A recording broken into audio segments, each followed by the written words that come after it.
The overall goal of the following experiment is to determine the ability of a microorganism or consortia of microorganisms to utilize the pulping waste black liquor for growth, the components of black liquor that are being used for growth, and the products produced by microbial metabolism of this pulping waste. This is achieved by collecting the pulping waste black liquor and preparing it for use as a culture medium component. As a second step, lignocellulose components are extracted, which are used to determine carbon source requirements of the microorganisms.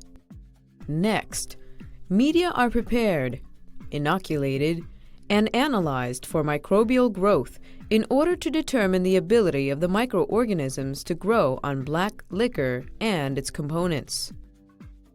The results show utilization of black liquor as the sole carbon source for growth and synthesis of metabolic products by the microbial environmental isolate based on its growth, visualized on minimal media agar plates and by GCMS.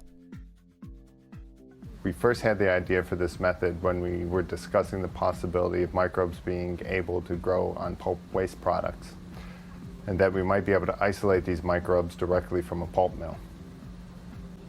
The main advantage of the lignocellulose extraction technique over existing method today, like sodium hydroxide bleaching, is that the sodium chloride bleaching offer high and increased purity. Visual demonstration of this method is critical as the lignocellulose and GCMS sample preparation steps are difficult to learn, and this is due to the number of steps required and because of the visual determination needed to verify process completion. This method not only can provide insight